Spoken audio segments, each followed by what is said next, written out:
آج وہ خواب جو ہے وہ ایک تعبیر کی طرف جا رہا ہے. اس ٹرانسپورٹ سسٹم کو اتنا اسٹرینتھن کریں گے کہ ہمارا ایک بچہ بھی پیدل چل کے اسکول نہیں آئے گا انشاءاللہ تعالیٰ.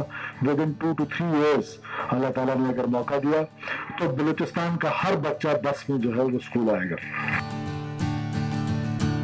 یہ وہ ایکسیس ٹو ایجوکیشن ہے. ہمارے جو بچوں کی سہولیات نہیں تھی ٹرانسپورٹیشن کی وجہ سے، خاص کر جو فیمیل ایجوکیشن بچیاں جو تھی اس کو آنے جانے میں اسکولز میں مسئلہ تھا، جس کی وجہ سے ہمارے فیمیل انرولمنٹ بھی متاثر تھی، اور ہمارے ایون بچے بھی جو اسٹوڈنٹس ہیں وہ ڈسٹینس کی وجہ سے اسکول نہیں آ سکتے تھے.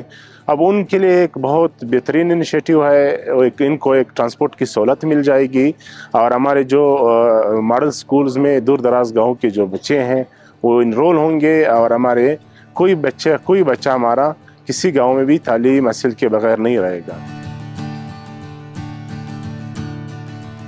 بلوچستان میں اس طرح ہے کہ یہاں پہ جو ہے چونکہ رقبہ زیادہ ہے اور آبادی جو ہے وہ اسکیٹرڈ ہے، تو ہر گاؤں میں اسکول نہیں دیا جا سکتا ہے.